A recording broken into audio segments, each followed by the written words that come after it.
Date not कि आप जरा लाइव स्ट्रीमिंग हटा दीजिएगा जैसा कि ये रिक्वेस्ट थी। बहुत शुक्रिया। Honorable Chief Justice of Pakistan, Honorable Judges of the Supreme Court, Honorable Chief Justice of the Lahore High Court, elected representatives of the bars, Excellencies, members of the bar, members of the civil society, members of the media. It is a great pleasure and an honor to be at this prestigious annual event. It has become prestigious because it attracts not only members of the judiciary, but the member of the bar, the political leadership, and the civil society. This dialogue is very important. I had prepared because when I read the topic, it appeared to be a very academic topic. But after hearing Mr. Ahmad Kurd,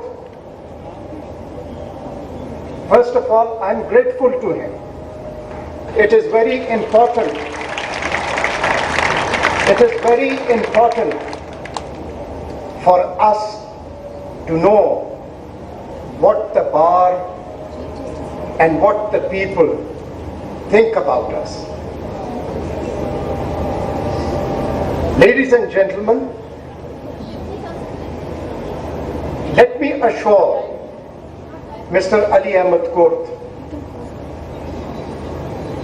that no judge who is independent can ever make an excuse that he can be pressurized or influenced. Any such excuse, I'm afraid, is a violation of the oath. And the oath that we take, we swear in the name of Allah.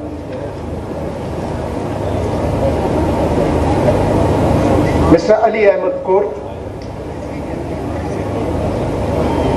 what he said, and unfortunately it reminded me of an incident, and that would probably highlight the dilemma,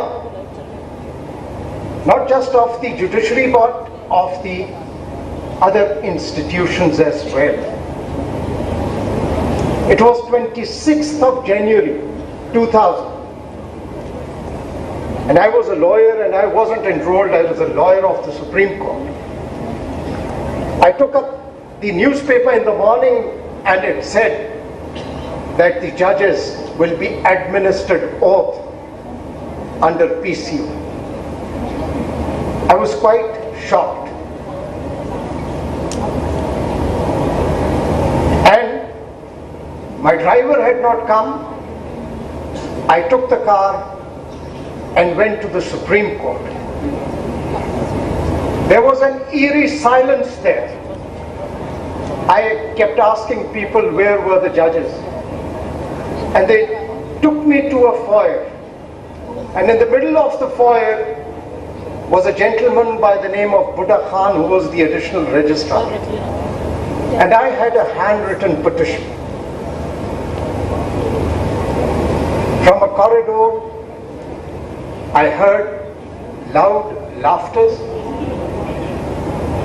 and then judges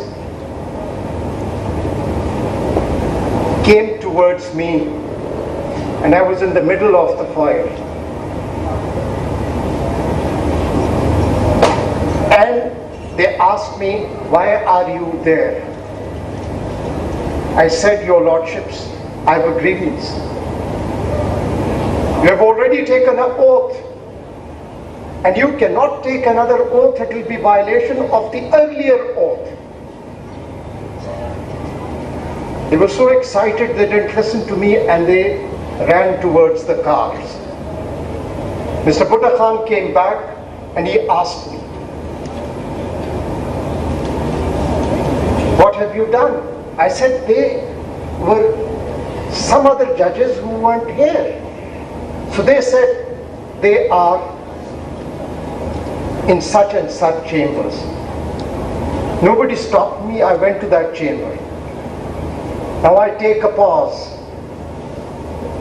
How many in this audience can tell me the names of those 5 honorable judges who had refused to take oath on the 26th of January 2000?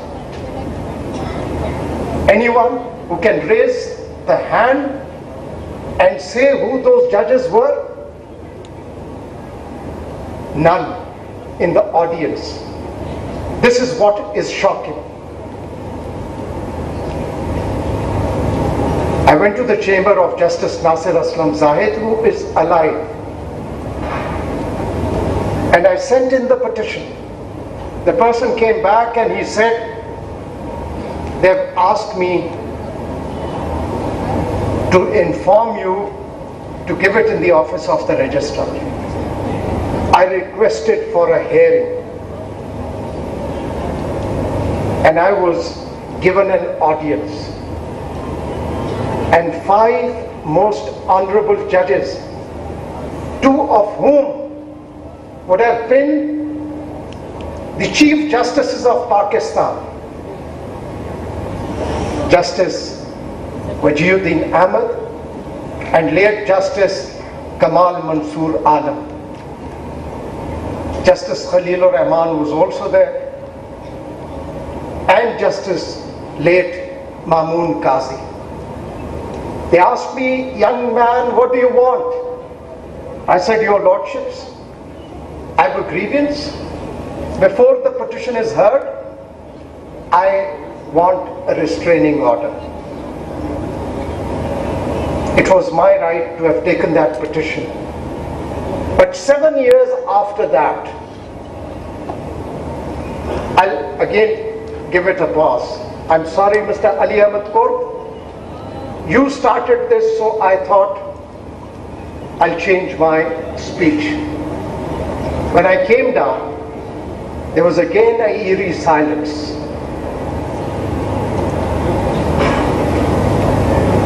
The authoritarian rule was at its peak. There was only 2 lawyers in the bar room when I came out, and I wouldn't like to name them. I sat in the car, went to my office.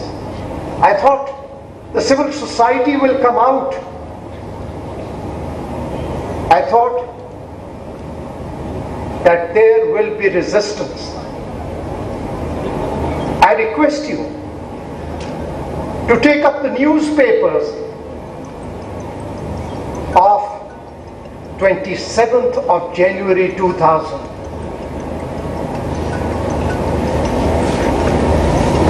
There was usual business. Now I go back to 2007. There was a historic lawyers movement. It wasn't a movement for the restoration of judges. It was a struggle which symbolizes the topic. The civil society and people of this country dreamt of a judiciary that would be independent, impartial, protect the human rights, and strengthen democracy. That was the historic movement led by the lawyers. Ladies and gentlemen, in 2007, Justice Wajiuddin Ahmed was with me in that movement, and he said probably history would have been different if we had entertained your petition. I go back to 1954. Soon after the independence was rooted in democracy. Soon after the independence, the first test of the judiciary came up before it. It was the Tamizuddin Khan case. And it came before the Sindh Chief Court. How many in the audience knows the names of those honorable judges who had rendered that first landmark judgment? How many? Can anyone raise the hands?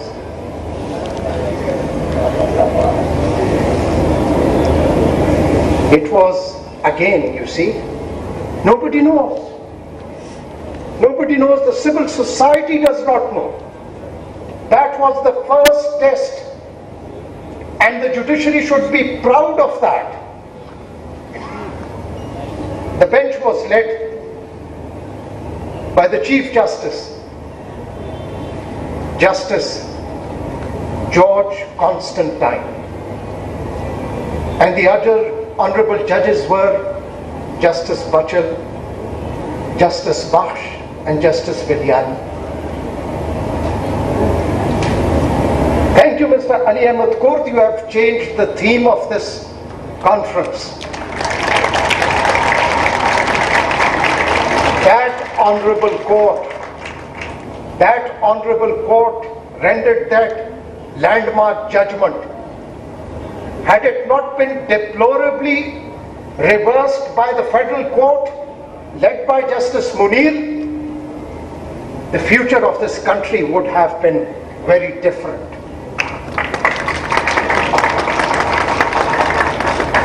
That is from where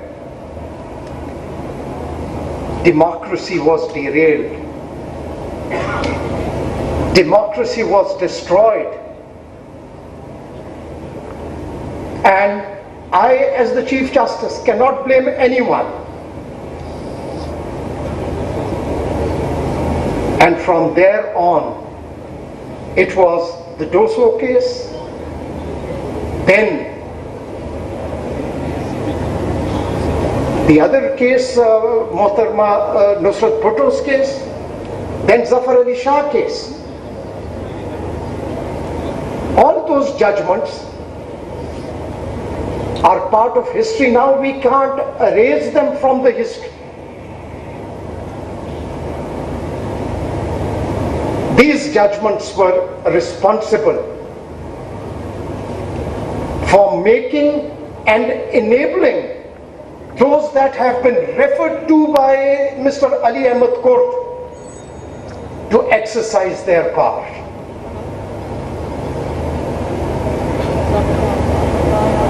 What can be more regrettable for an institution that an elected Prime Minister, an honorable judge of that bench, conceded that he was hanged because there was pressure.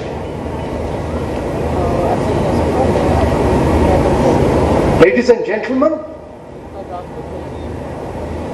Mr. Ali Ahmad Kurd, yes, as a judicial organ of the state,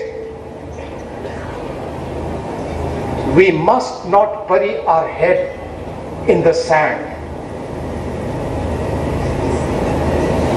We can't refuse to accept our mistakes. We have changed the course of history of this country. The authoritarian rules, half of the life of Pakistan's existence is based on authoritarian rules.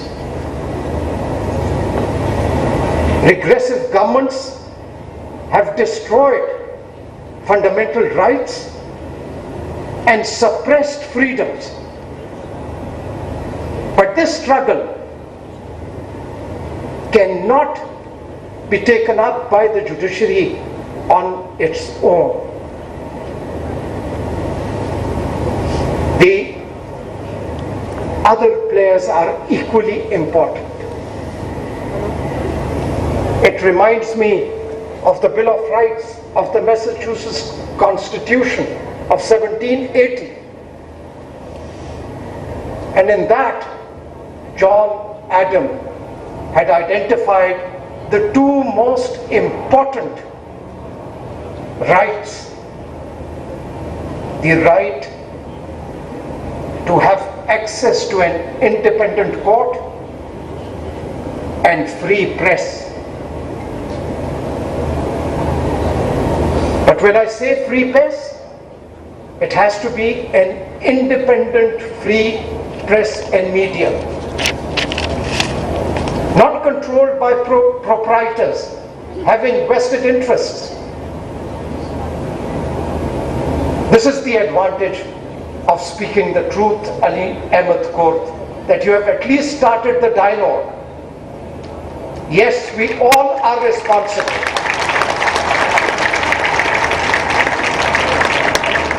We all are responsible, but the buck stops at us, we the judicial organ. Every organ, whether it's the media, whether it's the civil society, whether it's the bars, every one of us have to look inwards. If there is no free media, free speech, there wouldn't be any independence of judiciary. They are interdependent. But the media has to be responsible. But I'm not a pessimist.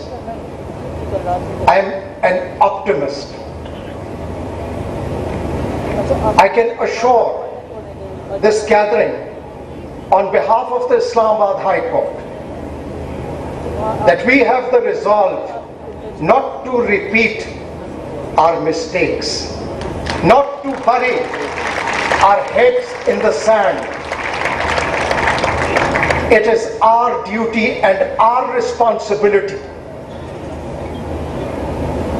that we earn the respect and confidence of the people who are the real stakeholders of this institution. I hope the others would follow suit.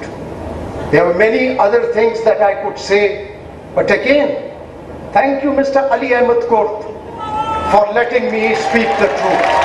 Thank you very much. Thank you so much, Justice Minallah, for sharing your heart with the audience and the